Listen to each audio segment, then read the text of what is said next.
கொஞ்சம் தண்ணி, ஒரு டிஷ்யூவும் ஒரு மூடியும், பிளாஸ்டிக் மூடியும், அந்த டிஷ்யூ வந்து அது மேலே தண்ணி ஊற்றிட்டு கொஞ்சம் போட்டுக்கலாம்.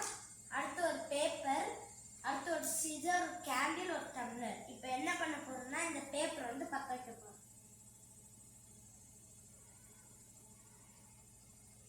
கொஞ்சம் இங்கிட்ட வந்துட்டோம்.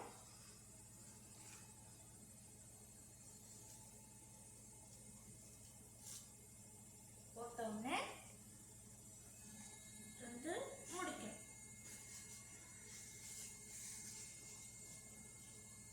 கேண்டில் அமர்த்திக்கிறீங்கன்னா அமர்த்திக்கோங்க, இல்லைன்னா வேணும்.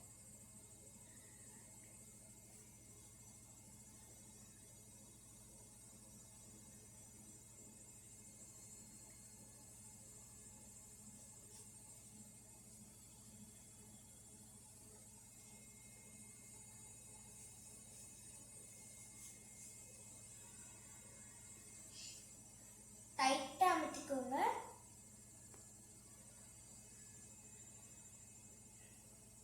இப்படி தூக்குனா வந்துடுது. எதனாலனா உள்ள ஹார்மோனிகல்ஸ் இருக்கிறதுனால இப்போ நான் தூக்கும் போது இங்கே ப்ரெஷர் கொடுக்கும். இங்கே ப்ரெஷர் கொடுக்கறதுனால